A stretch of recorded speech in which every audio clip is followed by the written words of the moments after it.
Bonjour et bienvenue à notre journée et rencontre régionale de la communauté FOAD de Bourgogne sur la thématique « Apprendre en réseau pour avancer ». Alors, on va commencer tout de suite, introduire la journée avec Madame Fadila Khattabi, vice-présidente du Conseil régional de Bourgogne. Donc, merci de nous faire l'honneur d'être avec nous et puis à vous la parole. Merci bien. Mesdames, Messieurs, bien le bonjour à vous toutes et à vous tous. Bien sûr, donc, je suis très heureuse d'être parmi vous ce matin. Et je vois que cette question de la formation ouverte à distance mobilise encore beaucoup de monde, malgré la canicule, la chaleur, fin de semaine. Donc, merci en tout cas d'être présent. Je voudrais aussi, bien sûr, vous saluer au nom du président du Conseil régional, François Patria, qui, bien sûr, est retenu vers d'autres obligations. Alors, bien sûr, c'est une troisième rencontre, déjà, j'ai envie de dire déjà, troisième rencontre régionale donc, de la formation ouverte à distance. Et donc, je suis heureuse d'être ici à AgroSup. Ce dossier de la formation ouverte à distance est un dossier, bien sûr, qui me tient tout particulièrement à cœur. Alors, on a envie de dire pourquoi. Eh bien, notre société connaît, comme chacun sait, de profondes transformations qui sont donc liées au numérique, que ce soit dans notre quotidien familial ou professionnel d'ailleurs. Et comme l'ensemble des activités humaines, le monde de la formation est aussi bousculé par cette révolution technologique. Alors formateur, je devrais dire formatrice, en tant que déléguée à l'égalité homme-femme, donc je vais les mettre aussi au féminin, donc formateur, formatrice, directeur, directrice ou assistant, assistante, toutes les personnes qui ont comme mission de transmettre des connaissances, un savoir et de développer des compétences sont bien sûr concernées par ce sujet. N'oublions pas naturellement bien sûr l'apprenant qui est donc au cœur de l'action qui est la nôtre. Il est bien sûr, et il doit le rester, rester notre principale préoccupation. Nous sommes donc tous mobilisés pour lui apporter en tous les cas les services nécessaires au développement personnel et à l'acquisition ou au maintien même d'une qualification.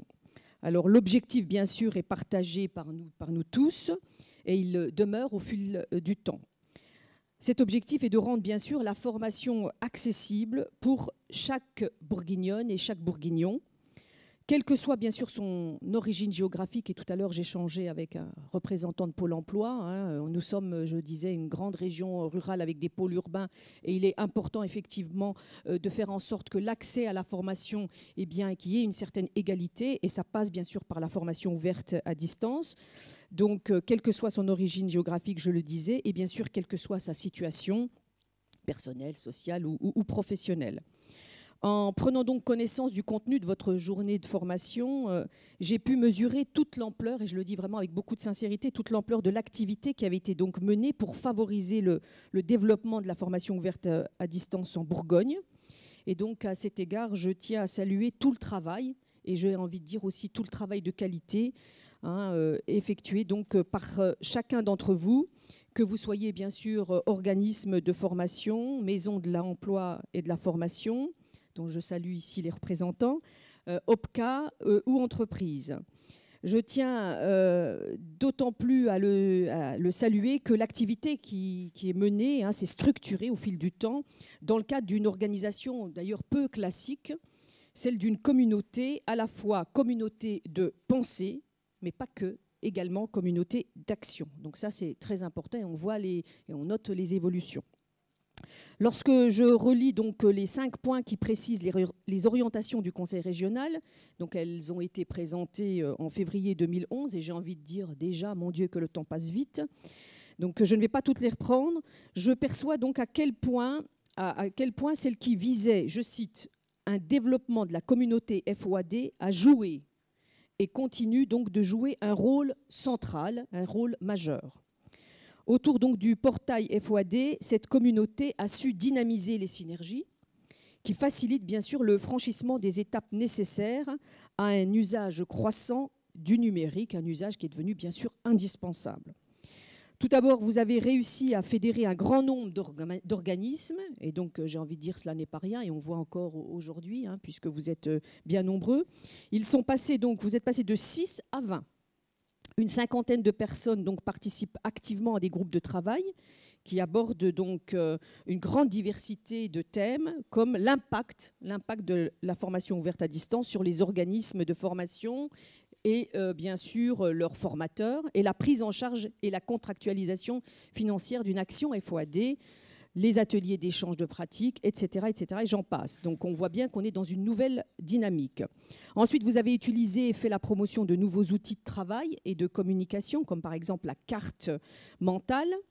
Enfin, vous avez élargi vos horizons, votre sphère de réflexion.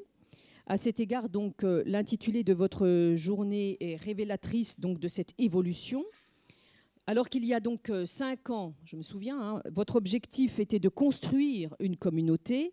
Celui qui est affiché donc aujourd'hui est de participer au développement d'un réseau des savoirs. L'intitulé donc de votre journée « Apprendre en réseau pour avancer » est un important défi à relever et constitue une nouvelle perspective très enrichissante. Donc, pour diversifier donc les recours à la formation ouverte à distance et accroître bien sûr les usages du numérique. Donc voilà, vraiment très bon bilan, encore aussi de belles perspectives d'avenir. Donc je suis sûre que cette journée de travail et de brainstorming va encore aboutir aussi à des choses très très intéressantes. En tout cas, je vous souhaite une excellente journée de travail. Merci encore une fois d'être là, et j'ai envie de dire, alors je ne sais plus, vous allez peut-être m'aider pour me dire qui est l'auteur de cette citation. Quand on court tout seul, on court très vite, mais quand on court ensemble, on va très loin. Et vraiment, j'ai envie de souligner que là, on est tous ensemble et je suis sûre que nous irons très loin. Voilà, merci.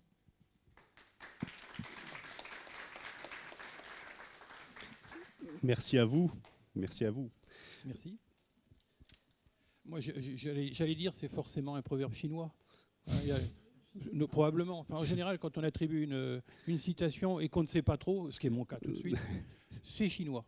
On peut même ajouter là au-dessus, un truc comme ça. Enfin, bon, voilà. Merci en tout cas de votre propos introductif.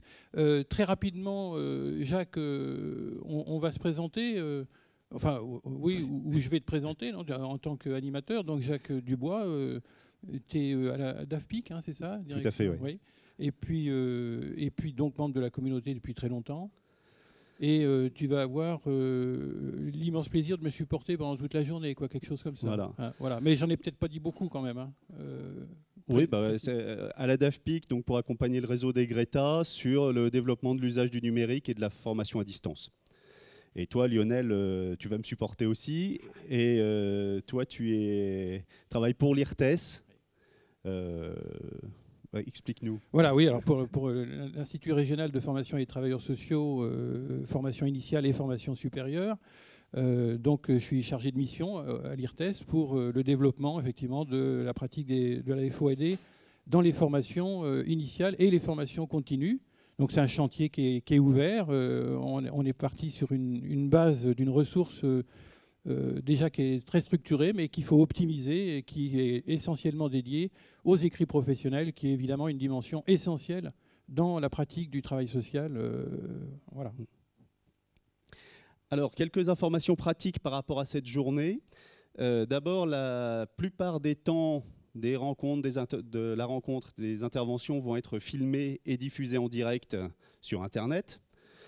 Comme vous pouvez le voir derrière moi, il y a un fil Twitter qui vous permet de réagir, de poser des questions, d'intervenir, de montrer votre accord ou votre désaccord par rapport à ce qui se dit, d'une part, et puis qui permet aussi à toutes les personnes à distance de savoir ce qui se dit aujourd'hui ici dans cet amphi.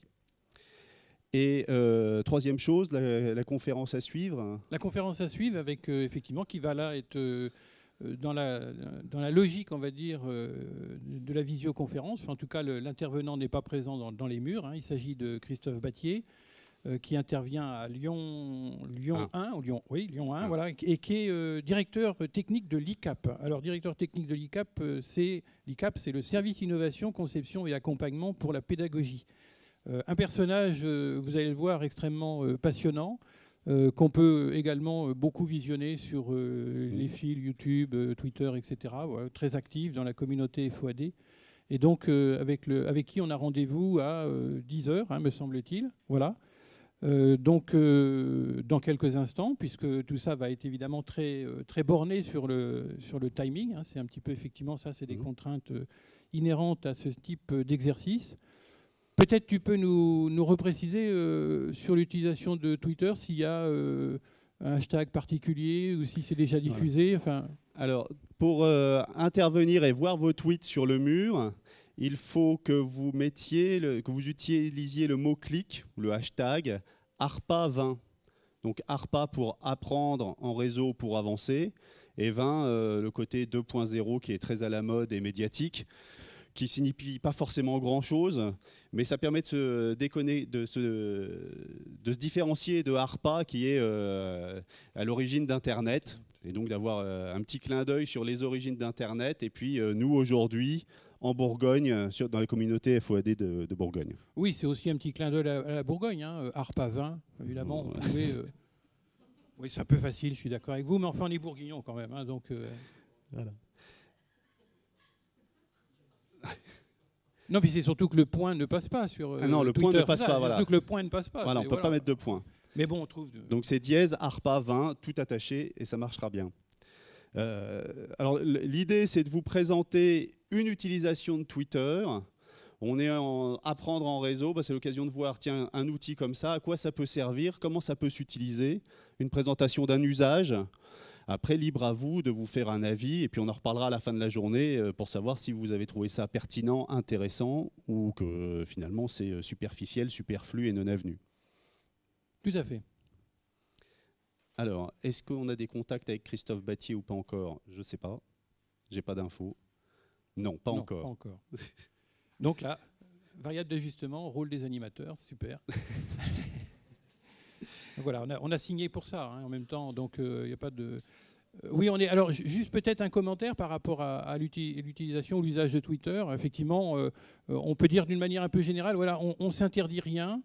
C'est vrai que parfois on peut avoir des critiques sur certains outils, hein, on ne s'interdit pas Facebook, on ne s'interdit pas Twitter, mais on est aussi dans des prospections sur des alternatives à ces outils-là. Mais on peut dire qu'à la fois ces outils-là sont existants, ils sont présents, donc voilà, pas d'autocensure en l'occurrence, même si on est conscient qu'il peut y avoir aussi des inconvénients et des précautions d'usage à avoir. Donc il vaut mieux s'y confronter plutôt que de rejeter l'objet, enfin l'outil. Voilà, c'est un peu la philosophie, c'est ce qui nous amène aussi à avoir cette position et cette invitation à l'usage de Twitter sur cette journée. Voilà, et puis si on veut avoir un peu de visibilité, faut aller là où sont le plus grand nombre de personnes. Et si on reste cantonné dans des outils qui sont marginaux ou pittoresques, exotiques, en fait, l'objectif de communication et de diffusion n'est pas forcément atteint.